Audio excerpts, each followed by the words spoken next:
Jóvenes, ¿cómo están todos ustedes? Muy buenas tardes ya. Sí, saludos a todos ustedes que escriben en el chat. Saludos a Omar, saludos a Nicolás, saludos a Sofía Almendra, saludos a Sebastián y saludos también a todos los que están ahí al otro lado de la pantalla. Muy buenas tardes a todos ustedes. Un instante que voy a empezar a subir el PPT.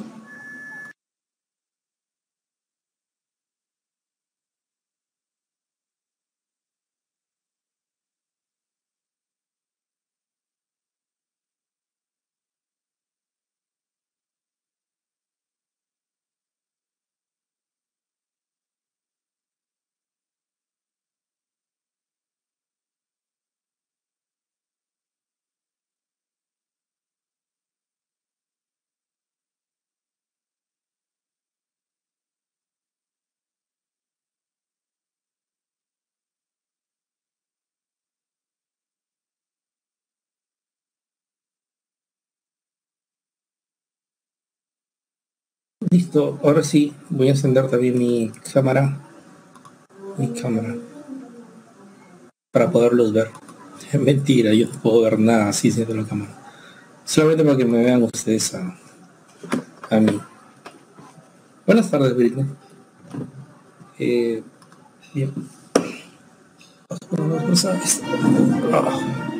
Ahora sí. Creo que deben escuchar la música de fondo, ¿no? Hay una banda de música que ha pasado por aquí, por mi cuadra, pero son como 10 músicos y ya entenderán que hacen una bulla así infernal, ¿no? Me parece un poco extraño de que pase justo a esta hora del día. Bueno, yo sé que son los olvidados del Estado y que no ha habido ningún tipo de dinero o fondo para ellos, ¿no? Pero el problema está en que perjudican otras labores, como imagino que debe haber un montón de gente aquí trabajando de manera remota para una oficina, una empresa, una corporación, y bueno, entre ellos también se encuentra este servidor tratando de emitir su clase, ¿no? Así que se escucha una bulla de fondo, es la banda esa que les digo. Y hablando de música, hablando de arte, lo que vamos a ver hoy va a ser la parte 2 de estética, ¿sí? Eso es lo que vamos a ver en nuestra antepenúltima semana, ya jóvenes. Nuestra antepenúltima semana, cada vez más cerca del final. Y vamos a ver, en primera instancia, lo que se denomina como movimientos del arte contemporáneo. Los mismos se desarrollaron entre lo que viene a ser el siglo XIX y XX, pero es un espíritu vanguardista, para ser sinceros. Es decir, que quieren cada uno de estos movimientos ser mejor que el otro, ¿no? O si lo quieren, adelantarse a lo que hay en su momento, ¿no? Lo vamos a ir dando cuenta porque después del impresionismo va a venir esto que se llama como que todo el mundo conoce, como el modernismo, después está el cubismo, el expresionismo y demás, ¿no? Entonces son posturas o movimientos que uno reemplaza a otro, ¿no? O que lo termina superando a ese otro. Veamos el impresionismo, nace en Francia en 1872 y damos cuenta de lo siguiente, esto no se olvide, ¿no? Estudiaban tanto lo que viene a ser el color y tanto lo que viene a ser la luz, es decir, la naturaleza misma, para plasmarlos de la manera más fiel posible en sus obras. Representantes, por ejemplo, tenemos aquí a Claude Monet, a Edouard Manet, Auguste Renoir y Paul Cézanne, ¿no? Todos precisamente franceses. Y lo que vemos aquí a nuestro lado derecho es lo que se denomina la impresión del sol naciente de Claude Monet. Si nos damos cuenta, en efecto, no trata de reflejar lo que se ve en la naturaleza, ¿no? Aquí está el sol y el reflejo que nosotros captamos en el mismo mar con respecto al color del sol. 5 de la tarde, ¿sí o no? Que el sol se pone así medio naranjado, o 5:30 de la tarde cuando estamos en verano, ¿no? Y en efecto se refleja aquí precisamente lo anaranjado, ¿no? En el caso de lo que es hasta los mismos botecitos y las personas, ¿no? Su reflejo que los mismos causan en la naturaleza, ¿no? En el agua, ¿no? Entonces eso es lo que nos percatamos, eso es lo que vemos, ¿no? Trata de jugar con el color y con la luz de la misma naturaleza y reflejarla tal cual en lo que vienen a ser las obras en obra de arte, en este caso la pintura. Similar, vemos precisamente este cuadro del Sena de Auguste Renoir y damos cuenta en efecto, ¿no?, que lo mismo ocurre, ¿no? Vemos alrededor de lo que es entre el lago y la tierra y tal cual, ¿no?, como lo vemos en nuestra realidad, ¿no es cierto? Con ese medio, con ese color medio marrón, ¿no?, propio de la tierra, ¿no?, entre lo que es el pasto y el lago. En el caso de lo que es esto, el mismo lago, su color del mismo reflejo de las cosas que yacen a un extremo, y por otro lado el botecito y las personas que precisamente pasean el mismo, su reflejo en las aguas. Es decir, el impresionismo se caracteriza por la objetividad, ¿no? Juega con los colores, juega con la luz y ello quiere reflejarlo en este caso los cuadros de pintura. Ahora, el impresionismo no es el único movimiento artístico contemporáneo. También tenemos lo que viene a ser el modernismo, que se extiende a partir de lo que viene a ser 1890 por Estados Unidos de Europa, y querían incluir el arte en la vida, ¿sí?, cotidiana, por lo que usaban materiales. Estos materiales se caracterizan por darle esa tendencia modernista, como cuáles, ¿no? Por ejemplo, obras de arte a través del hierro, del cristal, que se hacen a través del oro, del estaño. Esto precisamente permite esto que se denomina como las obras de arte, ¿no? Aquí lo que vemos es, aquí en esta obra la que vemos, ahí vemos el beso de Gustav Klimt. Y en efecto, ¿no?, vemos un hombre aquí, y aquí vemos una mujer que le está dando un determinado beso. Bien, pero no vayamos a lo que significa, sino de lo que está hecho. Y de lo que está hecho, si se dan cuenta, la pintura misma tiene láminas, pegadas láminas de ¿qué? De oro en este caso, ¿no? Y en efecto, ¿no?, por eso esta obra termina siendo modernista, ¿no?, porque utiliza determinados metales para darle creatividad a lo que viene a ser la obra misma. Así, por ejemplo, también damos cuenta en esta otra obra de aquí, ¿no?, Cruz de los Cuatro Brazos de Anthony Waddy, ¿sí? No nos enfoquemos en el tamaño de la cruz, no nos enfoquemos en los cuatro brazos que tiene la cruz, o si esto realmente viene a ser una cruz, no nos enfoquemos en eso. Enfoquémonos de lo que está hecho esto que vemos, que es hierro. Y en efecto, ¿no?, es un metal. Y recuérdese que tanto los distintos materiales hechos de metal, el hierro, el oro, el estaño, y por ahí también el cristal, que no es netamente metal, pero es un material a partir del cual infundían las obras, y precisamente las mismas se catalogaban como que estaban dentro de lo que es el modernismo. Entonces, tienen un par de ejemplos ahí de que precisamente tenemos, ¿qué cosa? Obras de arte hechas a partir de lo que viene a ser distintos materiales, en particular los metales. Por eso se caracteriza lo que se denomina esto modernismo. ¿Los vidrios de la capilla serían modernistas? En ese aspecto sí, ¿no? En ese aspecto sí. Los vidrios, exclusivamente los vidrios, más no la capilla, ¿no? Más no la capilla. Porque la capilla tiene, digámoslo así, ¿no?, tiene tiene una determinada estructura dentro de la arquitectura, ¿no? Y según cómo termine la punta o la forma redonda, entonces se estima de que es de tal o cual tendencia, ¿no?, barroca, gótico, lo que fuese, ¿no? Pero el vidrio mismo, ahí sí, ¿no? Porque recordamos que los vidrios mismos reflejan una determinada figura, hay una determinada persona, ¿no? Entonces, en esos vidrios mismos, por reflejar tal figura, tal persona, y puesto así tan bonito, ¿no?, porque uno se queda cautivado cuando entra sobre todo a esas iglesias antiguas, ¿no?, y ve los vidrios ahí, que hay dibujos dentro de los mismos con determinados colores, ¿no? Ya, esos dibujos, con esos determinados colores, ¿no?, tendrían que ser de carácter modernista porque están hechos a partir de lo que viene a ser en este caso cristales, ¿no?, como el vidrio, por ejemplo, ¿no? En ese aspecto sí, solo en ese aspecto. Luego tenemos los movimientos del arte contemporáneo, donde encontramos el cubismo. ¿En qué se caracteriza el mismo? Para empezar, nace en Francia en 1900 aproximadamente, ¿sí? Proponía una pintura estructurada, en la que abundan líneas rectas y curvas. Eh, Chicos, esto es la Guernica de Pablo Picasso, que simboliza la guerra civil española. Sí, vemos precisamente personas tiradas ahí, muertas, uno que se asesinan a los otros y todo ello. Pero no vayamos a lo que significa, vayamos a cómo se realizó, que es lo que tiene los trazos, ¿no? Y lo que vemos en efecto es esto, ¿no? Vemos en efecto es esto, ¿no? Abundan líneas rectas y curvas dentro de lo que viene a ser estas figuras que vemos, ¿no? Eso es lo que vemos, ¿no? Líneas rectas y curvas, ¿no? Así se caracteriza. Se contrapone al Renacimiento, que proponía que el cuadro debía tener un solo punto de vista, ¿sí? Tener un solo punto de vista, mientras que el cubismo muestra varias maneras simultáneas de verlo, ¿no? ¿Sí? Por ejemplo, si alguien no conociese esto, no sabría lo que realmente significa, esto que le digo de la Guerra Civil Española.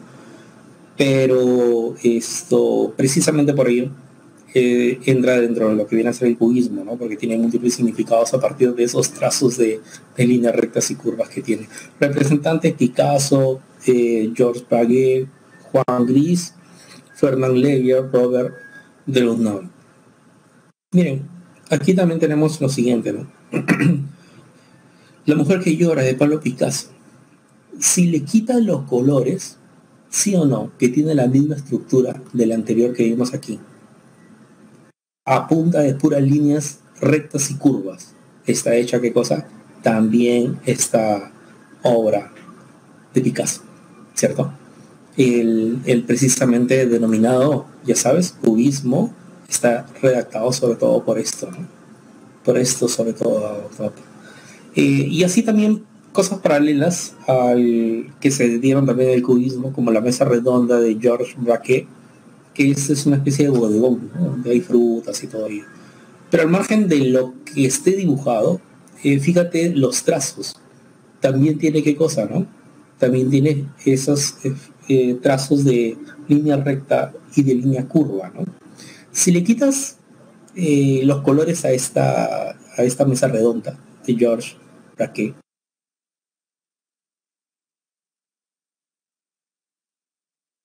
se asemejan, se parecen, ¿qué cosa? A esto que tenemos acá atrás. Esperen un instante, se ha parado la... Ya. Se parecen precisamente igual a los que están aquí, ¿no es cierto? Esos trazos que yacen líneas rectas y curvas dentro de esa pintura, ¿no? Eso les digo, si es que ustedes le quitasen los colores, ¿no? Quedarían igualitos, ¿no? De eso se basó precisamente el cubismo, ¿no? Por hacer obras, pinturas con líneas rectas y curvas, ¿no? Bien, después tenemos el expresionismo, que nació en Alemania en 1912 aproximadamente, surge como crítica al impresionismo. ¿Y cuál era el impresionismo? Retrocedemos y recordemos lo siguiente del impresionismo. ¿Qué es lo que quería, no? Estudiaban el color y la luz, dicen los pintores, para hacer y plasmar las obras, plasmar el color y la luz en las obras, para hacer lo más fiel posible a la realidad. Es decir, si lo quieren, forzando un poco, eran de carácter objetivistas, los impresionistas. Mostrar la realidad o intentaba mostrar la realidad tal cual es, la realidad, y ahí lo objetivo. No obstante, los que se contraponen a ellos, los que vienen a ser en este caso los expresionistas, ¿no? Tienen una crítica a eso que hemos visto como impresionismo.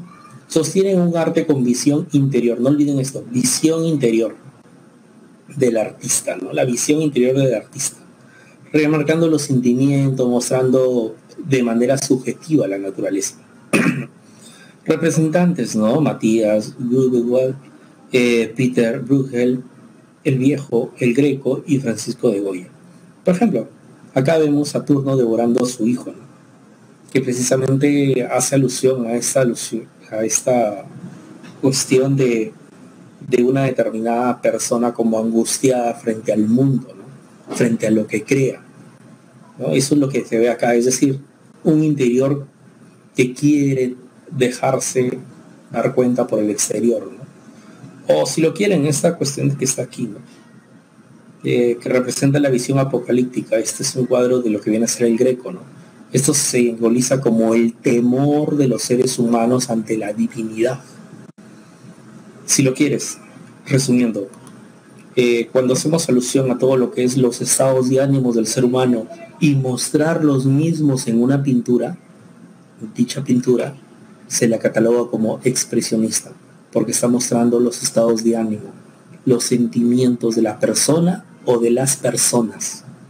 ¿Sí? En eso se caracteriza el expresionismo. Entonces, por eso es contrario al impresionismo, porque el impresionismo lo que ve, lo que denota, el color, la luz, lo quiere plasmar en las obras. Pero en cambio aquí es distinto.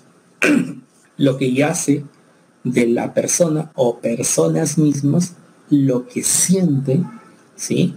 Lo que viven dentro de sí, quieren mostrarlo en las pinturas. Entonces esto último es expresionismo propiamente, ¿no? Contrario hacia el impresionismo. Después, ¿qué más tenemos? Tenemos también esto que se denomina como el surrealismo, ¿no? Que nace en Francia en 1924. Toma ideas del marxismo y del psicoanálisis. Buscó liberar al hombre, cambiar sus relaciones humanas y mejorar el mundo. Representantes: Jean Barre, Giorgio Chicorico, Man Ray, André Manson, John Miró, Salvador Dalí y Pablo Picasso. Sin duda de dudas, estos dos últimos son los más conocidos, creo que nos llama la atención, ¿no? Aquí, a este lado derecho, tenemos esto que se denomina como la persistencia de la memoria de Salvador Dalí. Y ya sabes qué cosa, esto que habíamos mencionado, ¿no? Se busca liberar al hombre, cambiar sus relaciones humanas entre seres humanos mismos y también con la naturaleza, y mejorar así lo que se denomina el mundo. ¿Cómo notamos esto aquí en la obra, ¿no? Miren ustedes lo siguiente. Cuando damos cuenta, en principio de esta obra, persistencia de la memoria del Salvador Dalí, ¿qué es lo que ves a continuación? ¿No? Esto, por ejemplo, notamos algo en particular de una de sus características, ¿no? Liberar al hombre, ¿no? Y eso es lo que muestra, ¿no? Liberarlo como, profe. Mira, acá está el tiempo, ¿no? Acá está el tiempo. Es decir, el reloj queda a un lado. Por lo tanto, si el reloj queda a un lado, si el tiempo queda a un lado, estás liberando al hombre del tiempo. ¿Cuántas veces vemos que precisamente las personas viven angustiadas por lo que viene a ser el tiempo? Tenemos un tiempo para entrar aquí, un tiempo para salir de aquí, un tiempo para irnos a estudiar a casa, un tiempo para comer, un tiempo para distraernos. Y precisamente aquí te diría lo siguiente, ¿no? Hay que cambiar, liberar al hombre de lo que viene a ser el tiempo, ¿no? Otro aspecto también importante es cambiar las relaciones humanas. Sí, pues, ¿no? Qué terrible, vemos esta escena. ¿A qué me refiero, no? Mira lo que ha quedado con el árbol, ¿no? Nuestras relaciones humanas, mira lo que han causado a la naturaleza, ¿no? No vemos nada de verde, ¿no?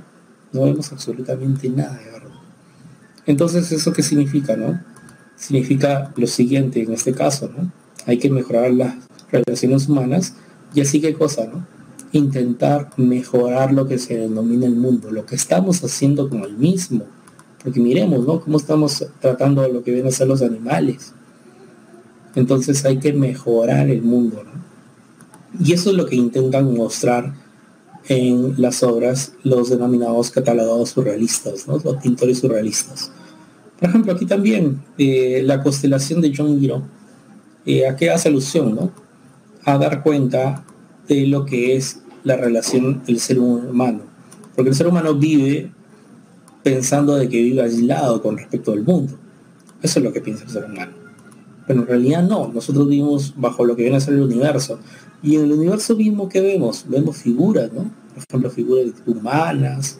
En el universo mismo también vemos así como figuras de animales, en este caso el pescado, figuras de tortugas, por ejemplo, figuras de aves, por ejemplo. Eso es lo que vemos en el universo. Es decir, no tenemos que desenfocarnos con respecto a lo que vemos en el universo. El universo propiamente nos observa, por lo menos es lo que se sostiene. Entonces, a lo que va esta constelación de Joan Miró es a lo siguiente, ¿no? Que es de corte surrealista, ¿por qué? Porque en este caso intenta cambiar las relaciones humanas, es decir, no menospreciar, o si lo quieres, darle también importancia a algo que se circunscriba a nosotros el universo mismo, lo que nos rodea del mismo, ¿sí? Otra cosa también importante, ¿no? Y a partir de ello, liberar precisamente al ser humano, un ser humano que vive con la rutina, un ser humano que vive del día a día, pero vive despreocupado de lo que le rodea, ¿no? Y precisamente a través de esta alusión de constelaciones, intenta dar cuenta que el ser humano intenta involucrarse dentro de lo que viene a ser el universo mismo, ¿no? Entonces, el surrealismo quiere eso, ¿no? Cambiar las relaciones del ser humano entre ellos mismos o entre relación del ser humano naturaleza, del ser humano mundo, del ser humano universo, ¿sí? Y mejorar precisamente la visión del ser humano con respecto a lo que es el mundo, ¿no? Y liberar al hombre de su día a día, de su rutina, hacerlo escapar, ¿no? Por lo menos eso es lo que intenta a través de las obras de arte, tanto Salvador Dalí y tanto lo que viene a ser Joan Miró del lado del surrealismo. Otro movimiento denominado de arte contemporáneo es el arte pop, que nació en la década de 1950 en Gran Bretaña y Estados Unidos. Toma símbolos y temas de interés masivo, símbolos populares, negados por la élite. Por ejemplo, la élite, es decir, las grandes sociedades, las llamadas sociedades de tipo A, ¿no es cierto? Donde están los ciudadanos de tipo A, como generalmente se dice. ¿Qué es lo que terminan diciendo? Una obra de arte es aquello que está trazada por un lienzo, ¿no? Y el lienzo, antes de que esté dibujado, de por sí es caro. Igualmente los materiales con los cuales uno traza dibujos en el lienzo o pinta el lienzo, ¿no? Pero lo que promueve precisamente el arte pop es los símbolos, ¿sí? Y temas de interés masivo, los negados precisamente por la élite.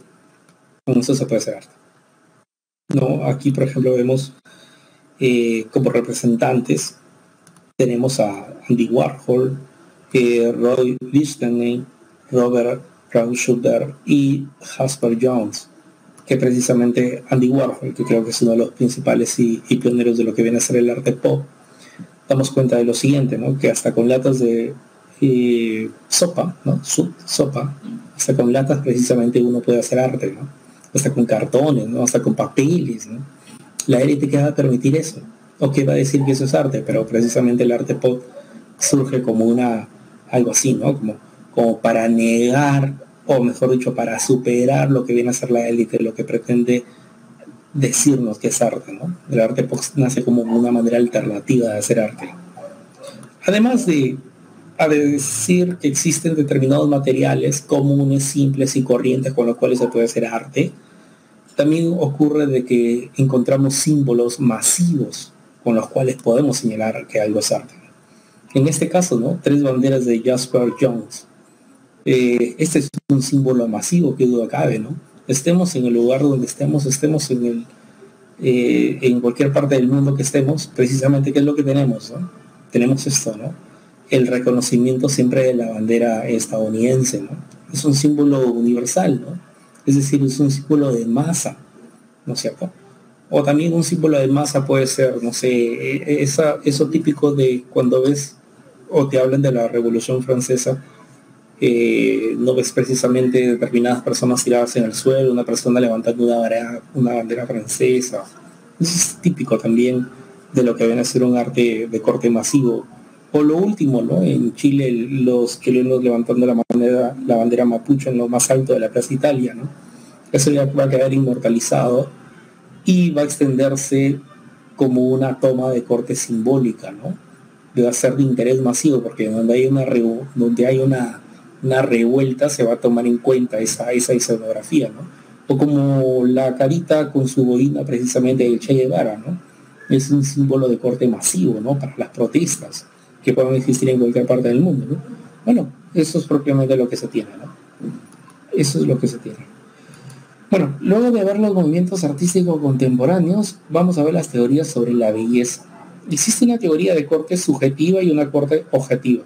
La de corte subjetiva, recuerdan, la vimos la semana anterior con Adorno, Theodor Adorno. ¿En qué sostenía Theodor Adorno? Que el arte depende de cada una de las sociedades del mundo. El arte depende de cada una de las sociedades del mundo. o si lo quieren, del contexto social. Según el contexto social, el artista va a expresar lo que siente según su contexto social, ¿no? Entonces, recuerdo que les di un- una alusión en la clase anterior, ¿no? Eso del poema de Vallejo, de los dados eternos, cuando dice tú no tienes Marías que se van, ¿no? El hombre es el que realmente sufre, por lo tanto el Dios es él, es una crítica, ¿no? Porque precisamente se asume que el arte es crítico, dependiendo del punto de vista de cada quien, ¿no? Porque hay algunos que su subjetividad es decir, no, todo está bien, ¿no? Pues, que no hay nada que cambiar, a mí no me gusta que me cambie las costumbres, la cultura. Entonces todo es desde un punto de vista de cada individuo o de varios individuos en una sociedad o en determinadas sociedades. Entonces esa es la postura subjetivista, ¿no? Depende del contexto y el sentir de cada quien. Entonces empieza precisamente las muestras de arte, ¿no? Por otro lado está la posición objetivista, ¿no? Donde dice y refiere que la belleza se encuentra en las cualidades de la forma, estructura, color de objetos y no del sujeto. Es la postura de Walter Benjamin, que precisamente la semana pasada también vimos y que hizo alusión, ¿no? Que el arte de dónde se origina, ¿no? Se origina según el valor de uso y valor de cambio, ¿no? Tanto vale, por lo tanto es estéticamente bello. Vale poco, no vale nada, es estéticamente catalogamos como algo no bello, ¿no? Entonces ahí es el punto objetivo donde termina dando vuelta esta postura, ¿no? Según lo que se vea sí o sí del objeto, ¿no? Si algo vale mucho, si algo vale poco, o si lo quiere su forma, estructura, del color que se encuentre en la determinada obra de arte. Y eso muestra también esa posesión que sí o sí se encuentra en la obra y por lo tanto si es algo que sí o sí hace en la obra, esto se denomina como objetivista, ¿no? Entonces esa es la posición de una y otra parte, ¿no? De uno y otro representante. En el caso de lo que es en el caso de lo que es el análisis de las expresiones artísticas y culturales, damos cuenta de lo siguiente, ¿no? Damos cuenta en principio de que cuando hacemos alusión a lo que es el dibujo, el color, de lo que nuestra imaginación puede plasmar, podemos hacer alusión a la pintura. O cuando hacemos alusión a figuras de personas, animales u objetos con un determinado volumen, hacemos alusión a la escultura. Cuando hacemos alusión a lo que viene a ser la épica, la lírica, la dramática, incluso también la misma poesía, poemas, estamos haciendo alusión a la literatura. Cuando hacemos alusión a lo que viene a ser representar, ¿no? O presentar un determinado edificio, un determinado puente, hasta determinadas casas en una determinada sociedad. Eso también es propiamente propio de la arquitectura, ¿no? Nuestra ciudad de Lima no es tan bella arquitectónicamente hablando, ¿no? Por arquitectura nuestra ciudad de Lima no es tan bonita, ¿no? Porque tú vas yendo por una determinada calle, te chocas con una pared y tienes que darte la vuelta para seguir por la misma calle, ¿no? O cuando vamos por el centro de Lima, ¿no? Por el centro de Lima, ¿qué es lo que tenemos, no? La avenida Bancay, la avenida Tacna, ¿no?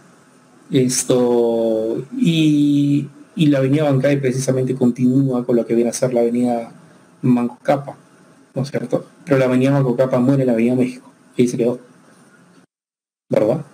En cambio, cuando uno va por la avenida Tacna, pasa por la avenida Wilson, después llega hasta lo que es la avenida Arequipa y desemboca hasta Miraflores, ¿no es cierto? O en caso cuando uno va por la avenida Petituara, arranca lo que viene a ser por casi el centro de Lima, por Santa Beatriz y termina en Miraflores, ¿no? Entonces no vemos un determinado orden, ¿no? Vemos algunas avenidas mucho más grandes que otras, algunas más angostas que otras. Entonces, por eso decía, el diseño urbanístico también es una expresión artística, en este caso por parte de la arquitectura, ¿no? Hay otras ciudades que sí, ¿no? Por ejemplo, en París, uno da cuenta del mapa de París, todo circunda a través de la Torre Eiffel, ¿no? Y a partir de ahí se crean los barrios, ¿no? O cuando uno va precisamente a Buenos Aires, también el diseño urbanístico es muy bueno, ¿no? Tú no encuentras avenidas angostas o avenidas enormemente anchas, ¿no? Encuentras siempre una simetría entre una avenida y otra. Eso es propio del diseño urbanístico y tiene que ver mucho la arquitectura allí, el diseño de la ciudad, ¿no? En lo que viene a ser música, cuando hacemos alusión a lo que viene a ser lo lógico, lo coherente, lo agradable, lo que viene a ser el oído, es precisamente alusión a la música. En lo que viene a ser el discurso, la música, los sonidos, la escenografía, la gestualidad de las personas, en lo que viene a ser la tarima, en una determinada tarima que expresa una obra de arte. O en el cine, ¿no? Lo visual, las imágenes que se mueven de manera rápida y sucesiva, creando así lo que se denomina movimientos, etc.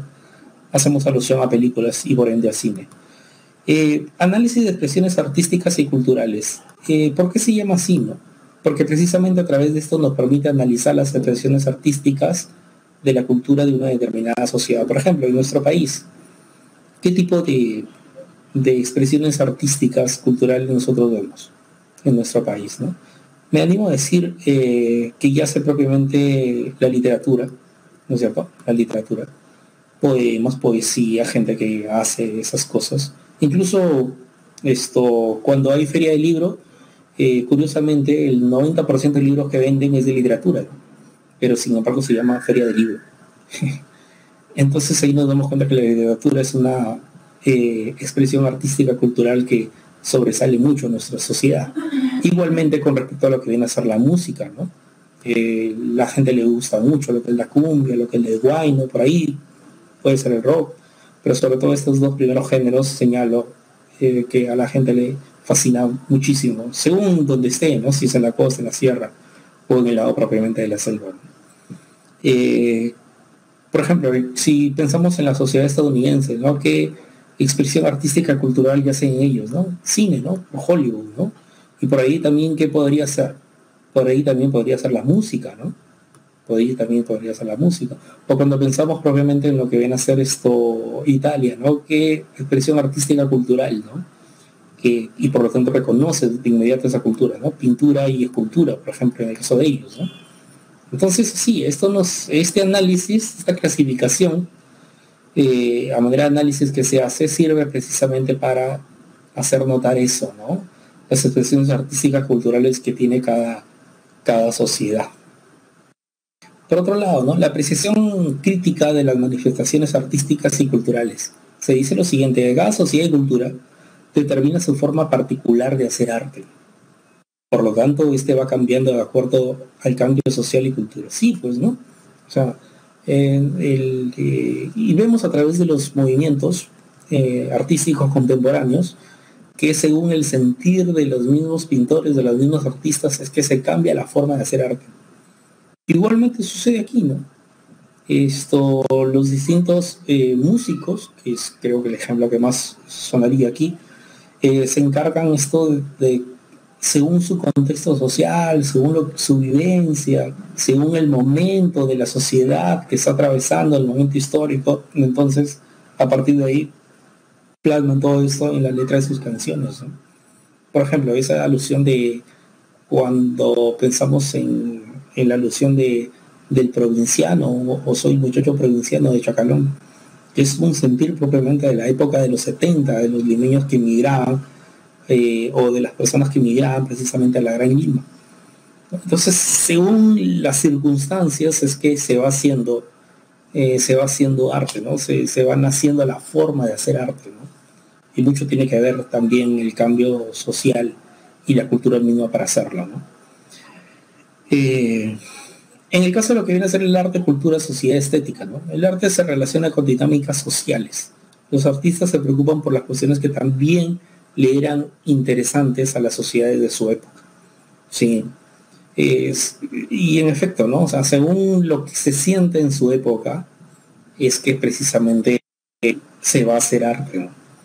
Los artistas son muy preocupados por esto. Sobre todo se ve en la pintura y sobre todo en la música, ¿no?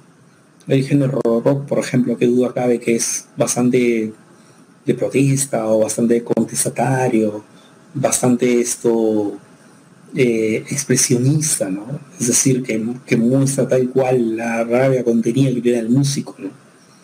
Entonces, según la relación dinámica social que haya, hace que emerja un determinado tipo de arte aquí. Por otro lado, tenemos esto que se denomina como la relación entre el arte con la sociedad, el arte y la pedagogía. En la República, Platón atribuía la función educadora a la música. como que te educa el alma, ¿no? Es decir, o como que te va forjando el carácter incluso, ¿no? Por ejemplo, si tú estás acostumbrado a escuchar siempre guaynos que precisamente son bellos, pero son muy tristes, por lo tanto tu vida así se convierte en tristeza, ¿no? Todo lo vas a ver melancolía. En cambio, si naces o yaces escuchando siempre lo que viene a ser música alegre, música jovial, entonces tu carácter también se va a contagiar de ese tipo de música, ¿no? O como por ejemplo, ¿no? Los que les gusta el punk rock desde niños o desde adolescentes, ¿no? Tienen un carácter fuerte, o rebelde, o atrevido, osado frente a los demás, ¿no? Entonces, Platón hacía alusión de que la música precisamente cumple una función educadora muchas veces. El arte como signo de poder y de riqueza, ¿no? En este caso. Por ejemplo, hay determinadas personas que al tener poder y al tener riqueza solo se identifican con determinado tipo de arte. Las pinturas, por ejemplo, ¿no? O aquello que se denomina también como la música, ¿no? La música de piano, ¿no? La música clásica, ¿no? En cambio, las personas que no tienen poder, que no tienen riqueza, se identifican con un arte, digamos que se identifican con el arte pop, o en el caso de la música se identifican con lo que tienen más a la mano, con los instrumentos que tienen a la mano. Damos cuenta, por ejemplo, cuando la música recién nació en África, en las determinadas tribus, con lo que tenían a la mano empezaban, ¿no? En nuestros días también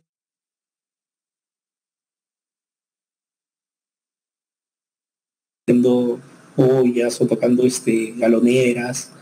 Entonces, según el poder o la riqueza que tengas, es tu relación con el determinado arte con el cual te desenvuelvas, ¿no? Esa es precisamente la idea, ¿no? Con eso se contrapone a qué, ¿no? En el Renacimiento las obras de arte estaban destinadas a las élites, claro está, por lo que hubo una ruptura entre el arte y la masa popular, como sucedió en la época antigua y medieval. Encargar una obra de arte era muestra de poder y riqueza, pero no obstante, en nuestros días eso ya ha cambiado, ¿no? No necesariamente los que son ricos pueden dedicarse al arte o apreciar lo que viene a ser el arte, ¿no? Porque hay otros artes que no son de élite, pero con la masa popular los llama arte, ¿no? El arte pop, insisto con el ejemplo, ¿no? En lo que viene a ser el arte y su función moralizadora o su función moral, ¿no? En el caso de la antigüedad se dice que el arte enseñaba las buenas costumbres, al ser prudente, ¿no? Por ejemplo, ¿no? Lo vemos a través de las escrituras, ¿no? Los poemas, o las mismas fábulas, las novelas, o los mismos cuentos, ¿no? Que todo esto es literario, pero está dentro de lo que viene a ser el arte, y de lo que se trata es que te deje un determinado mensaje, ¿no? Para ser una persona de bien, para ser una persona mejor cada día, para que adquieras buenas costumbres, o mejores costumbres. Entonces, el arte precisamente, si lo enfocamos de esa forma, vemos una función moralizadora que le podíamos encontrar también a esto que se llama arte, ¿no? Después, ¿qué más tenemos? Tenemos también la noción que se denomina como la relación del arte con la sociedad misma, ¿no? El arte como forma de conocimiento. Por ejemplo, ¿no? De acuerdo a Kant, a través del placer de percibir, el hombre une su voluntad. Así el arte es de corte universal. Para Kant, tú tienes conocimiento con respecto al arte, según Kant, si es que lo que tú dices con respecto a una obra, todo el mundo también lo ve. Todo el mundo también siente que es así. Por ejemplo, cuando escuchas Imagine de John Lennon o escuchan Yesterday de The Beatles, te das cuenta que todo el mundo va a sentir lo mismo que tú sientes con respecto a esas melodías, con respecto a esas canciones. Entonces, digamos que desde el punto de vista de Kant, te diría que realmente sabes de arte. Y por lo tanto, ya sentí un conocimiento universal de lo que es arte, ¿no? No obstante, en el caso de Heidegger, es completamente distinto, ¿no? Porque la postura de Heidegger con respecto al arte es que eh, nace una obra de arte de un determinado artista, sea pintor, músico, lo que fuese. Y esa muestra, ese arte que crea el pintor o el músico, termina señalando una especie de verdad, ¿sí? Una especie de verdad, ¿no? Esto, por ejemplo, ¿no? Nos estamos quedando cada vez con una naturaleza así más contaminada, ¿no? Y por lo tanto, ¿qué es lo que haces, no? Dibujas precisamente la naturaleza así que está muriendo, ¿no? y con bastante desperdicio alrededor de todas partes de los campos, de los jardines, etcétera. Entonces ahí expresas una verdad con tu arte, ¿no? La verdad de qué estamos haciendo con la naturaleza, ¿no? O por ejemplo, ¿no? Cuando alguien nace o hace una determinada canción y una determinada canción que muestra el sufrir de una persona que la han abandonado, lo que fuese, muestra precisamente una verdad, ¿no? Que una persona sufre cuando alguien la deja, ¿no es cierto? Entonces eso es lo que precisamente muestra Heidegger, ¿no? Y ya sea un tipo de verdad ante una determinada obra de arte, ¿no? Aflora un tipo de verdad frente a una obra de arte, ¿sí? Eso es precisamente el arte como forma de conocimiento, ¿no? El arte como crítica a la sociedad, ¿no? Sí, pues no tiene una función el artista en cuanto a la sociedad, ¿no? Puede criticar la misma, ¿no? Por ejemplo, en el siglo XIX y inicios del XX, el arte debe cumplir una función de ser con ciencia crítica de la sociedad, ¿no? Y de la moral burguesa. El arte pretende describir las condiciones reales de la vida desde un punto de vista crítico, ¿sí? Ejemplo de esto, ¿no? Teodoro Adorno, que la semana pasada, y lo acabamos de decir hace unos instantes, que Teodoro Adorno pretendía, ¿qué cosa, no? Que el arte no se puede definir por su origen, sino que el arte tiene una definición en base a que es crítico, es suscitador, es reflexivo, muestra tal cual como los problemas de la sociedad. Entonces el arte debe ser eso, ¿no? Debe ser crítico a la sociedad, suscitador de conciencia, ¿no? O agitador de conciencia, y que muestre precisamente lo que la gente no quiere ver, y precisamente eso es lo que se muestra en el arte mismo, ¿no? O en este caso Mariátegui, que en los 7 ensayos, en la parte final de los 7 ensayos, cuando habla de nuestra literatura, precisamente hace alusión que la verdadera literatura es aquella que muestra problemas de la sociedad, ¿no? Los problemas de la realidad social, ¿no? Entonces eso es lo que se tiene del arte como crítica a la sociedad, ¿no? Te trata de develar los problemas que hay en la misma, ¿no? En la sociedad. Por otro lado, tenemos también esto que se denomina la representación simbólica y el análisis de lo que viene a ser el arte mismo. Agrandamos un poco esto y señalamos lo siguiente, ¿no? El arte es la expresión simbólica del ser humano, dice Cassirer. Dibujos, partituras musicales, y en efecto, ¿no? Las partituras musicales muestran símbolos, ¿no? En el caso de lo que vienen a ser los dibujos, los trazos mismos sobre el lienzo también son de cortes simbólicos. Los antiguos hombres que vivían en el fondo de las cavernas también muestran eso, ¿no? Trazos que dejaron ahí en el fondo de determinadas cavernas, ¿no? Es una muestra simbólica, ¿no? O por ejemplo, cuando uno entra a un determinado barrio y ve determinadas caras dibujadas o ve determinados grafitis, ¿no? Eso es una expresión simbólica del ser humano. El arte es eso, ¿no? Expresión simbólica de lo que viene a ser el ser humano mismo. En el caso de lo que viene a ser Gadamer, por otra parte, más que una apreciación de corte simbólica o representación simbólica, hace un análisis del arte, haciendo alusión de que el arte es de carácter interpretativo. El arte, para Gadamer, es interpretativo, ¿no? El artista crea una pintura mediante un juego de colores, dicha obra está sujeta a interpretación. Y en efecto que sí, ¿no? A veces no ha pasado que tú estás en un determinado museo mirando una pintura y de repente se para una persona a tu costado y empieza supuestamente, ¿no? Se le pega de culto y empieza a decir, este trazo representa tal cosa, ¿no? Este dibujo se orienta a tal forma de ver la vida, de la realidad, entonces empieza a interpretarlo, ¿no? Igualmente con respecto a lo que es la literatura, cuando uno lee poesía, poemas, también la gente suele andar interpretando ello, ¿no? Las novelas también son de carácter interpretativo, porque ¿qué es lo que representa dicho novela? ¿Qué es lo que representa dicho cuento, ¿no? Por ejemplo, cuando leemos los cuentos peruanos, ¿no? O cuando vemos los cuentos peruanos como, no sé, pues Paco Yunque, por ejemplo, ¿no? Paco Yunque. O cuando leemos otros cuentos peruanos, las tradiciones de Ricardo Palma, ¿no? Entonces ahí nos damos cuenta que los mismos se prestan a la interpretación, ¿no? ¿Qué es lo que se vivía en esa época, ¿no? Cómo nacían las cosas en esa época, ¿no? Por ejemplo, el lenguaje crea realidades, ¿no? Y Ricardo Palma lo cuenta en las tradiciones peruanas, donde empieza ese término que en la actualidad se ve como lisura, pero que en realidad no lo es, ¿no? No nació así, ¿no? El término huevear, porque Ricardo Palma cuenta de que tenían los hacendados, sus peones, estos iban al campo a trabajar, después volvían a las 3 de la tarde, pero para que no los manden a hacer más cosas, se iban atrás de las sirvientas por el costado de estas con la canastita de huevos supuestamente a recolectar los huevos, ¿no? Y cuando después venía el tipo el hacendado, el que mandaba, le decía, oye, ¿qué estás haciendo ahí, no? Y dijo, no, es que esto también es parte del trabajo, no estoy recolectando los huevos, ¿no?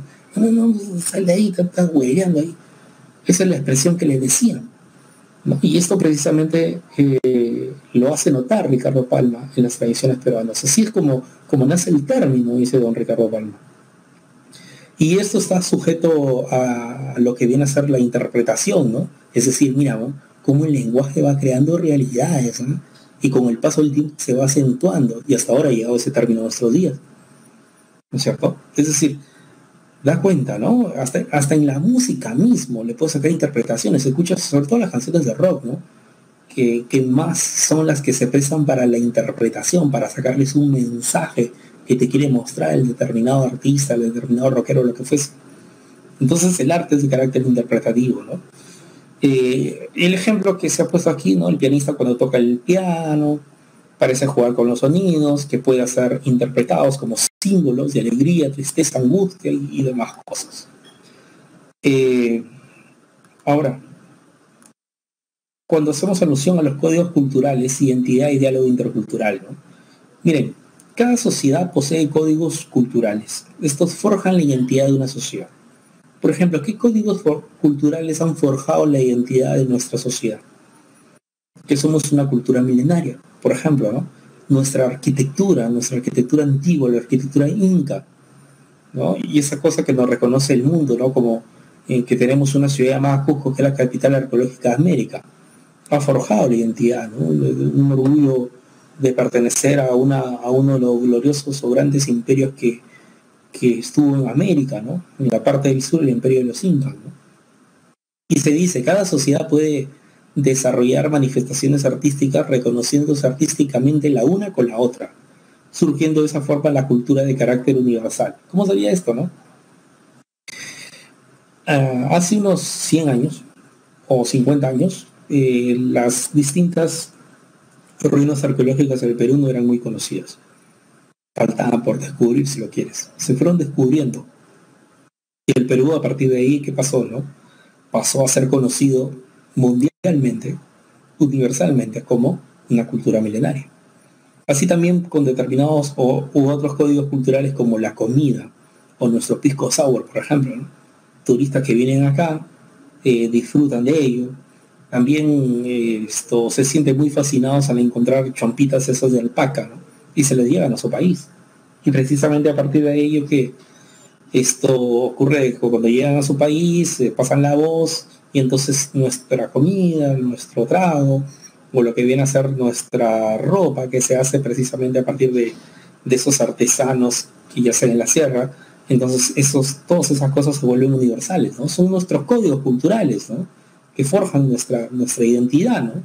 ¿Qué duda cabe? Te sientes orgulloso por el ceviche, por el pisco sour, pero cuando esto ya empieza a ser conocido en todas partes del mundo, entonces tu cultura se vuelve una cultura de carácter universal. Igualmente, por ejemplo, cuando sucedió en su momento, ¿no?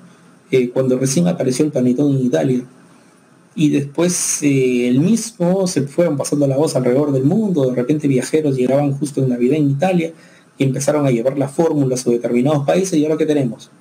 Es de carácter universal, eso que nació como un código cultural que los identificaba a ellos, ¿no? Como auténtico, el panetón de ellos, ¿no? Y ahora ya es parte de todo el mundo, por decirlo de un modo. Entonces, ahí nos damos cuenta que hay determinados códigos culturales que van forjando la identidad de una determinada sociedad, pero con el paso del tiempo, gente llega a esa determinada sociedad y va llevando a su país, ¿qué cosa? Esos códigos culturales que encontró en el país que visitó. Y esos códigos culturales que encontró en el país que se visitó, con el paso del tiempo, cuando son llevados a distintas partes del mundo, se vuelven de carácter universal, se vuelven una cultura universal. si lo quieren, ¿sí?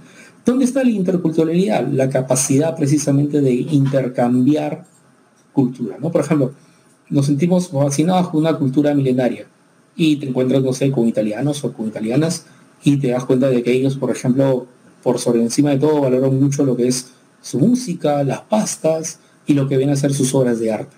Y hay muchísimas en Italia. Entonces, fíjate, ¿no? Ellos recepcionan mucho la forma de hacer arte de Perú, la artesanía, por ejemplo, con el tejido, o estas formas de estructura de construcciones incas, y nosotros admiramos propiamente su cultura, ¿no? Sus obras de arte, entre lo que viene a ser arquitectura, pintura o música. Y cuando se crea precisamente una relación recíproca, admiro tu cultura, tú admiras mi cultura, entonces creas esta cuestión de la interculturalidad, ¿no? O un diálogo llamado intercultural, ¿no? Porque a partir de ahí se puede conversar con distintos ciudadanos del mundo sobre lo que hay en tu país conocido como arte y lo que hay en su país conocido también como arte, ¿no? Eso es lo que tenemos en nuestra semana de hoy número 16. Aquí tienen precisamente las claves de esta semana y por favor contesten la encuesta porque ya nos quedan solamente 3 minutos.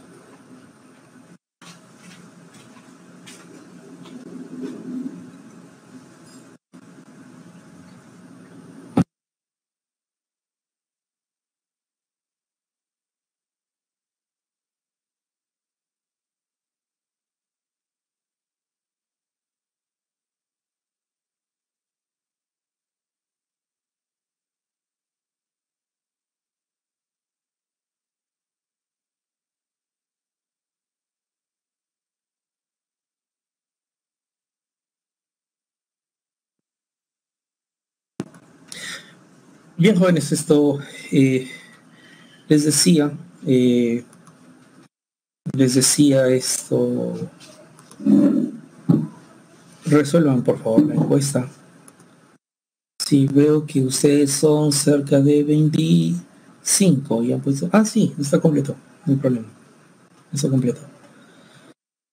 Bien, faltando ya 3 minutos, si no hay alguna pregunta, y sí, nos vemos, cuídense mucho, yo sé que tienen hambre ya, ya quieren irse. Buenas tardes. Buenas tardes. Hasta la próxima clase. Hasta la próxima clase.